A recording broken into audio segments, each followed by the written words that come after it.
皆さん、こんにちは。ミーサチャンネル資格ハンター編です。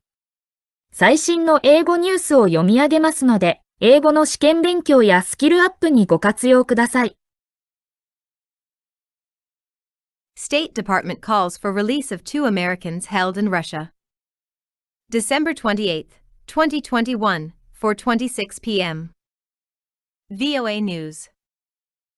File Paul Whelan, a former U.S. Marine who was arrested for alleged spying, listens to the verdict in a courtroom at the Moscow City Court in Moscow, Russia, June 15, 2020. The U.S. State Department called Tuesday for Russia to release Paul Whelan, who was detained by Russian authorities 3 years ago.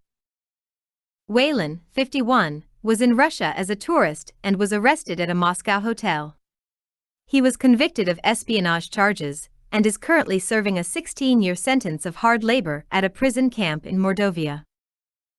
The former U.S. Marine and former security executive denies the charges, which the U.S. State Department called false. File former U.S. Marine Trevor Reed stands inside a defendant's cage during a court hearing in Moscow, Russia, July 30, 2020. The State Department also called for the release of Trevor Reed, who is serving a 9-year sentence for allegedly assaulting Russian police officers after a night of drinking in Moscow in 2019.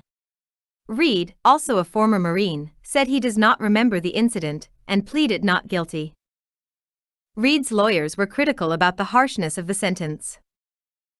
In November, Reed reportedly went on a week-long hunger strike to protest repeatedly being put in a punitive isolation ward, his lawyers said. U.S. officials have said Russia is holding the two as bargaining chips for a possible prisoner swap with the U.S.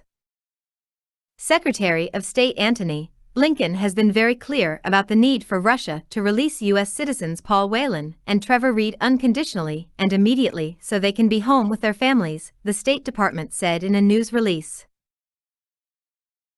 以上で、今回のミーサチャンネルは終了です。最後までご視聴いただきまして、ありがとうございました。よろしければ、高評価とチャンネル登録をよろしくお願いします。